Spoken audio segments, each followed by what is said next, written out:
रानीपुरा गांव में एक राजू नाम का लकड़हारा रहता था।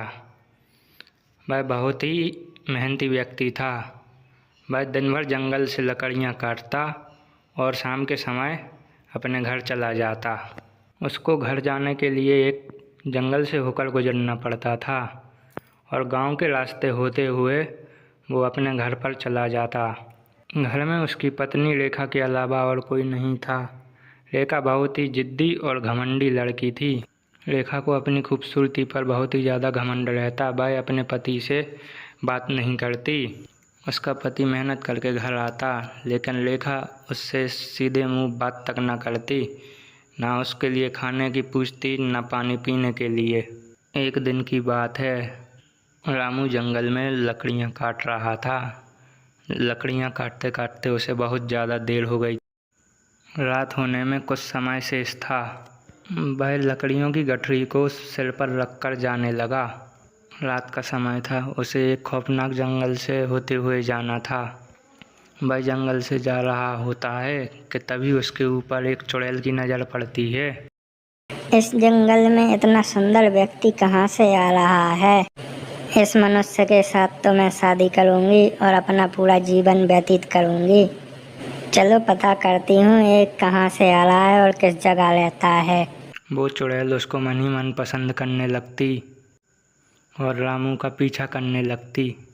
रामू को इस बात की बिल्कुल भी खबर न थी। वह चुड़ैल रामू का पीछा करते करते उसके घर तक पहुंच जाती है। रामू अपने घर के अंदर चला जाता। चुड़ैल एक खिड़की के पास खड़े होकर सब कुछ देखने लगती। रामू अपनी पत्नी रेखा से बात करने की कोशिश करता। सुनो, आज खाने में क्या बनाया है? कुछ नहीं बनाया खाने में। लेकिन क्यों? मैं आपकी नौकर नहीं हूँ। अगर आपको भूख लगी है तो आप खुद खाना बना लीजिए। इतना सुनकर रामू बहुत दुखी हो जाता और वह उस रात भूखा ही सो जाता। चुड़ैल को ये सब देखकर रामू के लिए बहुत बुरा लगता। वह रामू की पत्नी को सबक सिखाने के बारे में सोचती और वापस जाकर जंगल में चली जाती। रोज की तरह रामू फिर से जंगल में लकड़ियां काटने के लिए जाता है। जैसे ही रामू जंगल के बीचों बीच से होकर गुजरता है, तब चुड़ैल उसे देख लेती। तब चुड़ैल रामू के घर के पास आती और घर के अंदर चली जाती। जैसे ही रामू की पत्नी चुड़ैल को देखती तो वो तुरंत ज़मीन पर गिर जाती और बेहोश हो जाती। तभी चुड़ैल अपने जादू से उसकी पत्नी को एक बिल्ली बना देती है और चुड़ैल रामू की पत्नी का रूप ले लेती। वह चुड़ैल रामू के लिए अच्छा स्वादिष्ट खाना बनाती। रामू की पत्नी जो बिल्ली बनी हुई थी, उसे यह सब देखकर बहुत आश्चर्यचकित हो रहा था। रोज की तरह रामू अपने घर आता। रामू की पत्नी रामू का बाहर इंतज़ार कर रही होती। जैसे ही रामू पास आता, तब रेखा बोलती, अरे आ गए आप। मैं आपका कब से इंतजार कर रही हूँ। रामू यह बात सुनकर थोड़ा आश्चर्यचकित हो जाता और वह बोलता, रेखा, तुम ठीक तो हो ना? हाँ जी, मैं बिल्कुल ठीक हूँ। चलिए अंदर चल के खाना खा लीजिए। मैंने आपकी मनपसंद का खाना बनाया है। फिर दोनों अंदर चले जाते। रामू रेखा के खाने की बहुत ज़्यादा तारीफ करता। पास में बैठी बिल्ली यह सब देख रही होती। उसको अपने पति के लिए बहुत बुरा लगता। खाना खाने के बाद दोनों सो जाते। रात का समय होता। चुड़ैल अपने असली रूप में वापस आ जाती और वह घर के बाहर जाने लगती। वह चुड़ैल बिल्ली से कहती, तुम्हारा पति मेरे साथ बहुत खुश है। तुमने कभी अपने पति की अच्छाइयों को पहचाना ही नहीं। अब मैं तुम्हारे पति का हमेशा ख्याल रखूंगी। चुड़ैल की बात सुन के रामू की पत्नी को बहुत बुरा लगता और वह अपने पति को याद करने लगती। रामू की पत्नी का घमंड चकनाचूर हो जाता है और चुड़ैल रामू की पत्नी बनकर वापस सो जाती। अगली सुबह रामू वापस जंगल में लकड़ी काटने के लिए जाता कि तभी उसे याद आता कि वह अपनी कुल्हाड़ी लाना भूल गया। रामू वापस घर की ओर चला जाता। वो चुड़ैल खुद को एक आईने में देख रही होती है, तभी उसका पति रामू वहाँ आ जाता। रामू कहता है कि तुम कौन हो और मेरी पत्नी कहाँ है? मैं एक चुड़ैल हूँ और मैं तुमसे बहुत प्रेम करती हूँ। मैंने तुम्हारी पत्नी को एक बिल्ली बना दिया।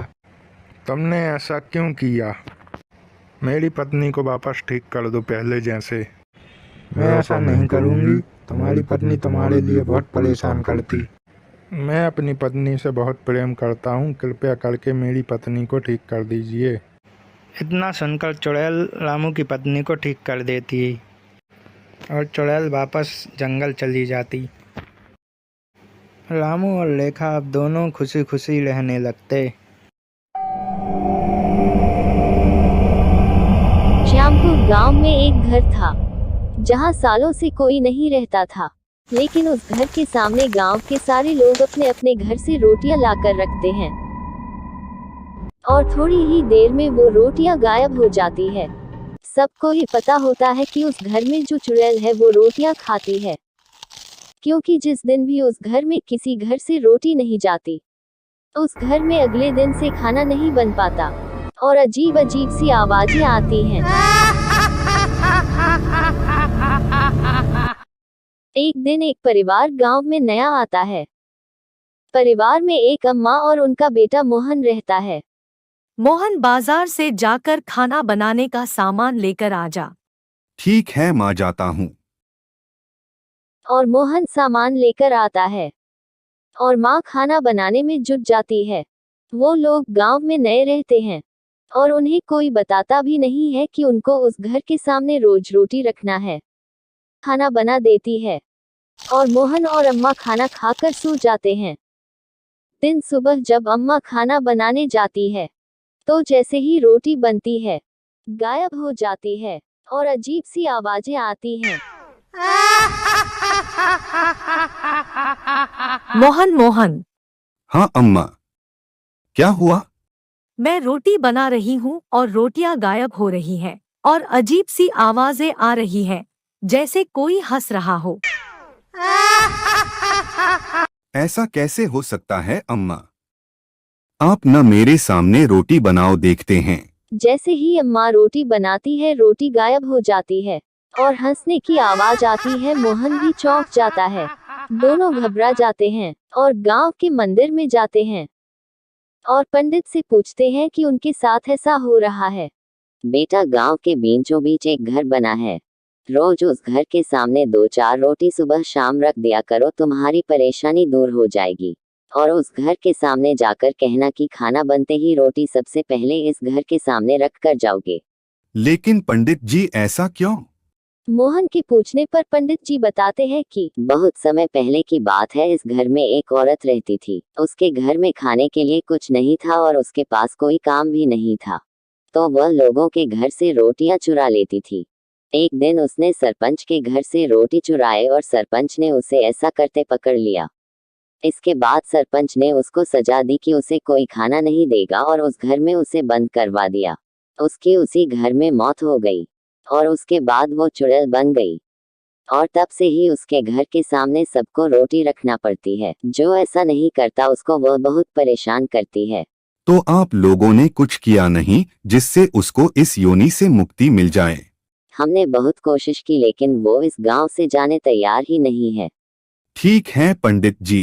मोहन अम्मा को लेकर वहां से घर चला जाता है और घर जाकर पंडित जो कहता है वही मोहन करता है। अम्मा, आज अच्छा खाना बनाओ, पूरी, हलवा, खीर और सब्जी। आज कुछ है क्या बेटा? नहीं अम्मा, बस अब आप रोज अच्छा अच्छा खाना बनाइए कुछ दिन और मुझे एक थाली परोस कर दे दीजिए। ठीक है बेटा। अम्मा को कुछ नहीं समझ आता कि मोहन क्या कर रहा है। आप परेशान मत हो अम्मा, सब ठीक है। मैं ये खाना इसलिए बनवा रहा हूँ कि जब हम रोटी वाली चुड़ैल को ये खाना खिलाएंगे तो उसको कितनी खुशी होगी।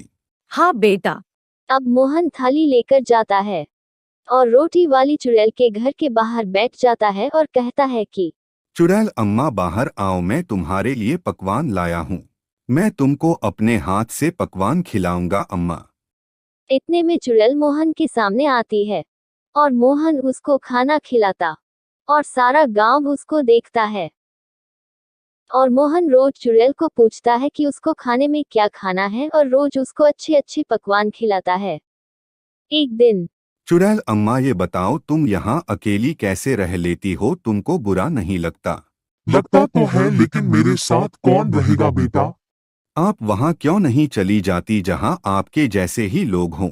हाँ बेटा, बात तो सही कह रहे हो। अम्मा वहाँ आपको अच्छा लगेगा। एक काम करो बेटा, वो लौटा है मेरे घर के अंदर, उसको जाकर नदी में बहा दो, मुझे मुक्ति मिल जाएगी। अब मुझे इस गांव से और गांव वालों से कोई परेशानी नहीं है। ठीक है अम्मा। और मोहन ऐसे ही करता है और पूरे गांव को रोटी वाली चुड़ैल से मुक्ति मिल जाती है।